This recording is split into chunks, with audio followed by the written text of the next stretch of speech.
स्वागत करता हूं अपने YouTube चैनल में। प्यारे बच्चों, आज मैं आपसे डिस्कस करूंगा क्लास 10th का अभी रिसेंटली जो बोर्ड का एग्ज़ाम हुआ है टर्म 2 का, उसके बारे में। ये सब्जेक्ट हम डिस्कस करेंगे, SST यानी कि सोशल साइंस को डिस्कस करेंगे। इसमें हिंदी और इंग्लिश दोनों पैटर्न आपको देखने को मिलेंगे। तो चलिए देखते हैं। ये सामान्य जानकारी इसमें कुछ दी हुई है, वो आप देख सकते हैं कि कितने क्वेश्चन होंगे और कौन सा क्वेश्चन मानचित्र होगा, आपको पहले ही चेक कर लेना होता है। और 15 मिनट मिलते हैं आपको ये चेक करने के लिए। 10:30 बजे पेपर शुरू होता है। ये सोशल साइंस का 2 घंटे का है, टर्म 1 टर्म 2। टोटल इसमें बताया गया है कुल 13 प्रश्न है। सभी प्रश्न अनिवार्य हैं और उनको खंडों में यानी कि सेक्टर्स में बांटा गया है अलग अलग, कितने नंबर का कौन सा क्वेश्चन है। अब प्रश्न देखते हैं। 2 नंबर के प्रश्न। सवर्णीय अवज्ञा आंदोलन के प्रति federation of the Indian chambers of commerce industries यानी कि फिक्की के विचारों का उल्लेख कीजिए। यानी कि फिक्की के विचार क्या थे सवर्णीय अवज्ञा आंदोलन के प्रति, उसको बताना है आपको 2 नंबर में। दूसरा प्रश्न है, औद्योगिक प्रदूषण से स्वच्छ जल को कैसे बचाया जा सकता है। किससे? औद्योगिक प्रदूषण यानी कि इंडस्ट्रियल जो पॉल्यूशन है उससे हम अपने स्वच्छ जल जो वो खराब कर देते हैं उसको कैसे बचा सकते हैं, इस पर प्रश्न है। तीसरा है, कच्चे माल के आधार पर उद्योगों का वर्गीकरण कीजिए। कच्चा माल, रॉ मटेरियल के बारे में बात की गई है। तो रॉ मटेरियल कच्चे माल के आधार पर उद्योगों का वर्गीकरण करना है, यानी कि किस आधार पर हम कच्चा मटेरियल किस उद्योग में लेते हैं, ये देखना है। अगला है, सत्तारूढ़ और विपक्षी दलों में अंतर स्पष्ट कीजिए। बच्चों को ये काफ़ी क्वेश्चन डिस्टर्ब कर रहा था CBSE में। सत्तारूढ़ और विपक्षी दलों में अंतर को हम देखें तो सत्तारूढ़ कौन सी पार्टी होती है? जो सेंटर में होती है, जो पावर में होती है। पावर का मतलब जो शासन में होती है। सत्तारूढ़ वो पार्टी होती है और विपक्षी दल वो होता है जो ऑपोजिशन में होता है। तो इस समय अगर केंद्र की बात करें तो सत्ता में BJP है और विपक्षी दलों में कांग्रेस और अन्य गठबंधन दल हैं।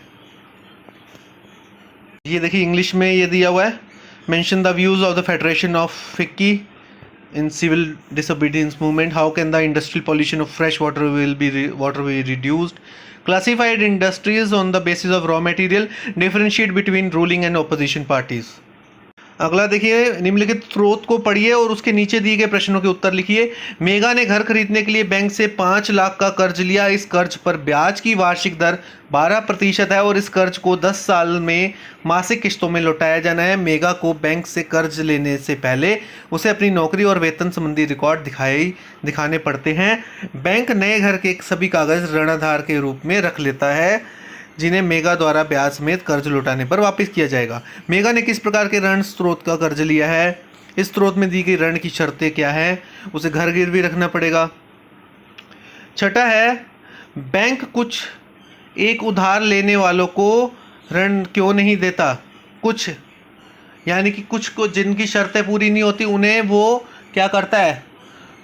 बैंक लोन नहीं देता है।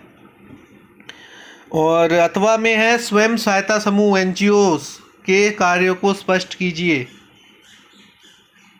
स्वयं सहायता समूह NGOs भी है और दूसरे भी है, जैसे गाँवों में होते हैं जो जैसे लेडीज़ का ग्रुप होता है, पापड़ बनाते हैं, आम पापड़ बनाते हैं। अगला प्रश्न है, महात्मा गांधी के विचारों और स्वराज की अवधारणा के बारे में मजदूरों की अपनी समझ थी। असम के उदाहरण के साथ कथन को स्पष्ट कीजिए। तो इसमें एक असम को पॉइंट में रखकर उदाहरण देना है। राजनीतिक दलों का उदय सीधे तौर पर प्रतिनिधि लोकतंत्र के उद्भव से किस प्रकार जुड़ा हुआ था? बताना है कि राजनीतिक दलों का उदय सीधे तौर पर प्रतिनिधि लोकतंत्र के उद्भव से किस प्रकार जुड़ा हुआ था, स्पष्ट करना है।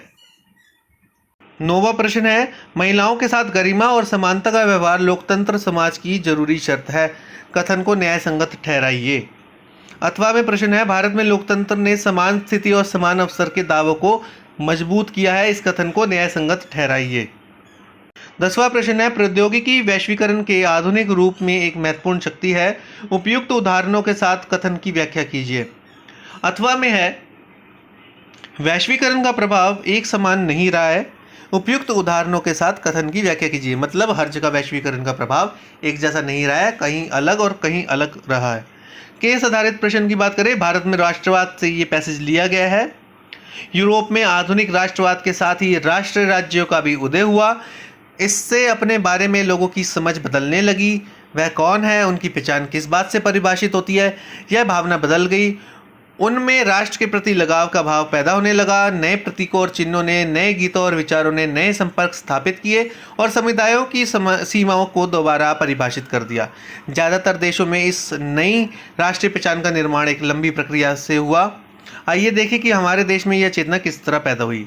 तो इस पर ये प्रश्न है, राष्ट्र के प्रति लोगों की समझ, आधुनिक राष्ट्रवाद का विकास, उपनिवेश विरोधी आंदोलन में गहरे तौर पर किस प्रकार जुड़ा था, भारत के लोगों में सामूहिक अपनेपन की भावना किस प्रकार विकसित हुई, ये सभी प्रश्न है।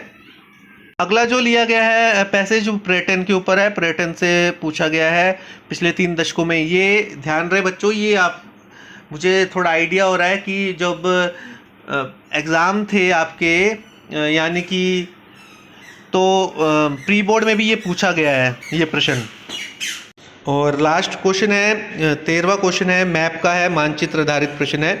दिए गए भारत के रेखा मानचित्र पर निम्नलिखित जानकारी की सहायता से ए के रूप में चिन्हित स्थान को पहचानना है।